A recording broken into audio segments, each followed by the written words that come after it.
आज हम देखेंगे एक्सट्रीमा अंडर कंस्ट्रेंट क्या होता है। तो आइए इसे जरा शुरू करते हैं। सबसे पहले आप ये देखिए कि कोई भी फंक्शन f अगर x, y और z का फंक्शन हो तो आप इसे इसका जो डिफरेंशियल है उसको यूं ओपन कर सकते हैं partial f partial x dx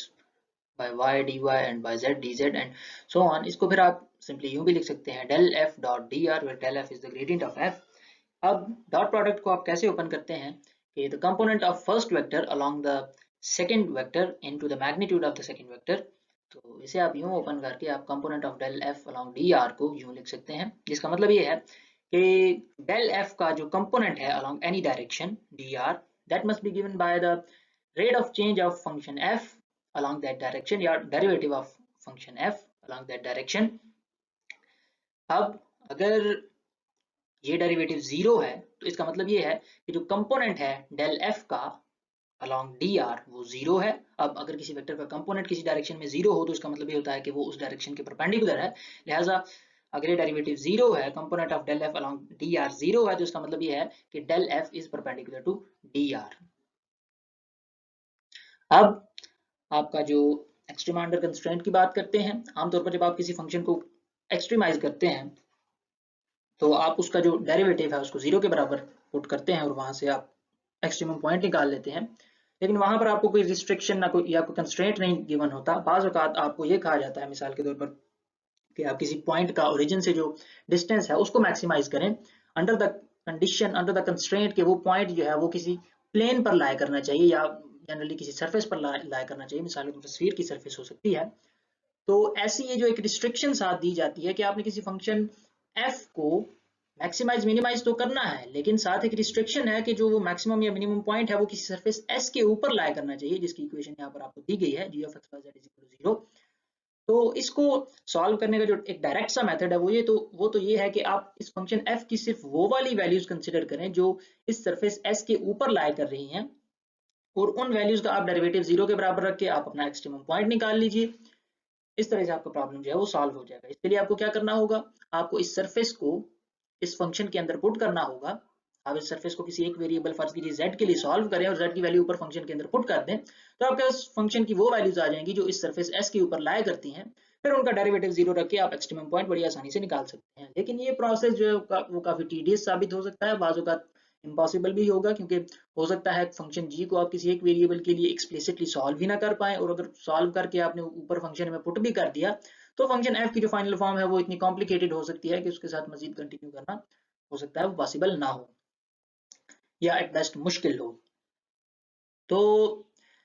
इसका मतलब ये है कि हमें एक अल्टरनेटिव मेथड की जरूरत है जो कि हम यहाँ पर डिस्कस करेंगे। तो देखिए,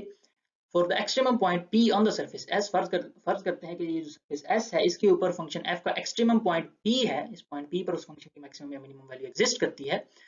तो इस पॉइंट P पर जो हमें पता है कि जो फर्स्ट डेरिवेटिव है इस फंक्शन का वो जीरो होना चाहिए, और यहाँ पर आप ये देखिए कि जो डी आर डायरेक्शन है ये इस सरफेस S के ऊपर लाई करनी चाहिए, क्योंकि जैसा कि मैंने कहा कि आपने फंक्शन की सिर्फ वो वैल्यूज कंसिडर करनी है जो कि सरफेस S के ऊपर लाई करें, जिसका मतलब ये है कि आपने इस सरफेस S के ऊपर रहते हुए आपने फंक्शन का डेरिवेटिव जीरो रखना है, ताकि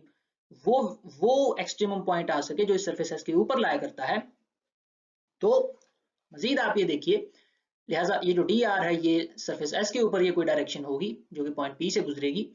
अब ये डी आर डायरेक्शन आर्बिट्रेरी भी है, सरफेस के ऊपर कोई भी डायरेक्शन हो सकती है जो कि इस पॉइंट पी से पास करती है, क्योंकि देखिए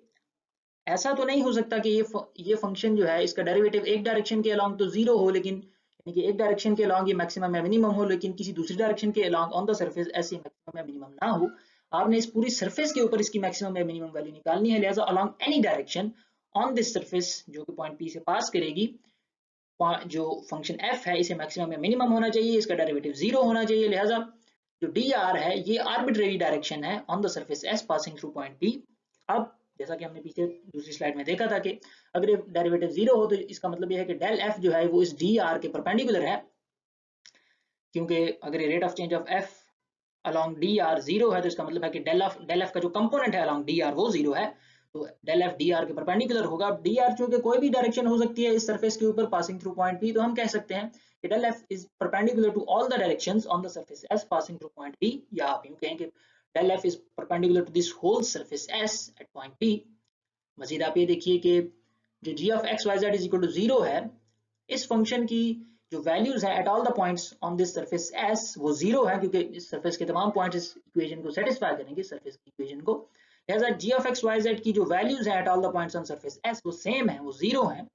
और अगर किसी फंक्शन की वैल्यूज किसी सरफेस के तमाम पॉइंट्स पर सेम हो तो उस सरफेस को हम लेवल सरफेस भी कहते हैं। तो लिहाजा फंक्शन जी के लिहाज से ये जो सरफेस एस है ये एक लेवल सरफेस भी है, और हमें ये पता है कि जो ग्रेडियंट है किसी स्केलर फील्ड की, किसी स्केलर फंक्शन की, वो लेवल सरफेस के परपेंडिकुलर होती है। लिहाजा डेल जी जो होगा ग्रेडियंट ऑफ दिस फंक्शन जी, वो इस लेवल सरफेस एस के ऊपर परपेंडिकुलर होगा एट ऑल द पॉइंट्स। खासतौर पर हम पॉइंट पी की बात करेंगे, पॉइंट पी पर डेल जी परपेंडिकुलर होगा। अब अगर डेल एफ और डेल जी दोनों पॉइंट पी पर परपेंडिकुलर है टू द सरफेस एस, तो इसका मतलब है ये दोनों पैरेलल हैं, और पैरेलल वेक्टर्स को एक दूसरे के मल्टीपल्स की सूरत में लिखा जा सकता है। और आपके पास ये इक्वेशन आ गई, del F is equal to lambda del G. अब क्योंकि लेमडा एक आर्बिट्रेरी कांस्टेंट है फिलहाल यहाँ पर, तो आप लेमडा को किसी भी दूसरे कांस्टेंट के बराबर पुट कर सकते हैं। मैं इसको माइनस लेमडा से रिप्लेस करके इस इक्वेशन को यूं लिख सकता हूँ एट पॉइंट पी। मजीद आप ये देखिए कि चूंकि पॉइंट पी जो है वो सरफेस एस के ऊपर भी लाया करता है, लिहाजा G of X Y Z is equal to zero भी होगा एट पॉइंट पी। ये पॉइंट पी उस सरफेस की इक्वेशन को सेटिस्फाई करेगा। अब आप ये देखिए कि कोई वेक्टर जीरो कब होता है, जब उसके तीनों कंपोनेंट जीरो होते हैं। लिहाजा ग्रेडियंट जीरो होने का मतलब है इसके तीनों कंपोनेंट्स जो एक्स वाई जेड डेरिवेटिव्स हैं वो जीरो होंगे। और ये जो इक्वेशन है G of X Y Z is equal to zero, इसको आप इस डेरिवेटिव की सूरत में भी लिख सकते हैं। आप देखिए इस डेरिवेटिव को अगर आप इवैल्यूएट करें तो ये जी के बराबर ही आता है। With respect to lambda partial derivative का मतलब ये है कि आप एक्स वाई जेड को कांस्टेंट ट्रीट कर रहे हैं। अब चूंकि एफ और जी एक्स वाई जेड पर डिपेंड करते हैं, लिहाजा एफ का derivative with respect to lambda zero हो जाएगा, जी कांस्टेंट है उसको बाहर आप ले लेंगे, और लैम्डा का derivative with respect to lambda one हो जाएगा। लिहाजा ये डेरिवेटिव जो है वो जी के बराबर ही आ जाएगा। लिहाजा इसी इक्वेशन को आप इस डेरिवेटिव की सूरत में भी लिख सकते हैं। अच्छा, अब f प्लस लेमडा जी की जगह आप एक नया फंक्शन कैपिटल F पुट कर दीजिए, और आप ये देखिए इस रिलेशन में क्योंकि f और g x y z पर डिपेंड करते हैं और इस रिलेशन के अंदर लेमडा भी मौजूद है, तो लिहाजा जो कैपिटल F है ये x y z और लेमडा इन चारों पर डिपेंड करेगा। अब अगर आप देखिए कि किसी फंक्शन को जब आपने मैक्सिमाइज या मिनिमाइज करना होता है, तो आप उसके जितने भी डेरिवेटिव्स हैं जिन भी कोऑर्डिनेट्स पर वो डिपेंड करता है, उन तमाम के लिहाज से आप उसके derivative partial derivative zero put करके आप एक्सट्रीमम पॉइंट निकालते हैं। तो अगर पॉइंट P पर इस नए फंक्शन कैपिटल F के तमाम डेरिवेटिव जीरो हैं, जिन जिन भी कोऑर्डिनेट्स पर डिपेंड करता है, जिन भी वेरिएबल्स पर डिपेंड करता है, उन तमाम के लिहाज से अगर पॉइंट P पर इस कैपिटल F के डेरिवेटिव जीरो हैं, तो इसका मतलब है कि पॉइंट P कैपिटल F का भी एक्सट्रीमम पॉइंट है। पॉइंट P पर आपका नया फंक्शन कैपिटल F भी एक्सट्रीमाइज हो रहा है, या आप यूं कह लें क्योंकि पॉइंट P जो है ये तो ओरिजिनल फंक्शन स्मॉल f का एक्सट्रीमम पॉइंट था, तो आप कह सकते हैं कि स्मॉल f जो कि ओरिजिनल फंक्शन था और कैपिटल F जो कि न्यू फंक्शन है, इन दोनों के एक्सट्रीमम पॉइंट्स कोइंसाइड करते हैं। हम बजाय ये कि ओरिजिनल फंक्शन के एक्सट्रीमम पॉइंट्स डायरेक्ट तरीके से निकालें, हम एक नया फंक्शन बना लेते हैं कैपिटल F, इसका एक्सट्रीमम पॉइंट निकाल लेते हैं, और वो एक्सट्रीमम पॉइंट वही होगा जो कि इस ओरिजिनल फंक्शन का होगा। वो पॉइंट निकलेगा कैसे, आप देखिए आपके पास चार इक्वेशंस हैं, ये चार डेरिवेटिव जीरो के बराबर आप पुट करेंगे, तो इनमें से एक इक्वेशन में से आप लेमडा की वैल्यू निकालकर बाकी तीन इक्वेशन में पुट कर देंगे, लेमडा एलिमिनेट हो जाएगा। उन तीनों इक्वेशंस को आप एक्स वाई और जेड के लिए सॉल्व कर सकते हैं, जो कि आपका एक्सट्रीमम पॉइंट P है of the original function small f and also of the new function capital F। अच्छा, समरी में हम क्या कह सकते हैं? समरी में हम ये कह सकते हैं कि for the extrema under constraint हम क्या करते हैं, ऐसे केसेस में हम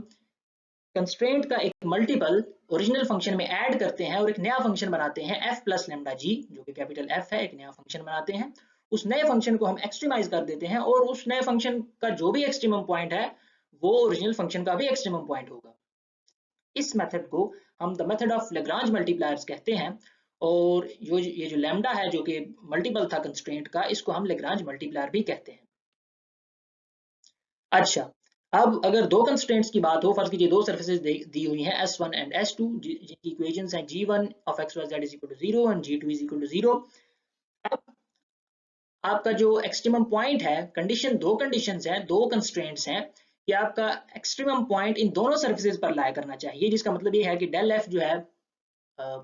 डेल G1 के भी पैरेलल होना चाहिए, डेल F डेल G2 के भी पैरेलल होना चाहिए, क्योंकि एक्सट्रीमम पॉइंट इन दोनों सर्फेसेस पर लाया कर रहा है। और जिसका मतलब है कि f का जो डेरिवेटिव है along any direction on both surfaces वो जीरो होना चाहिए।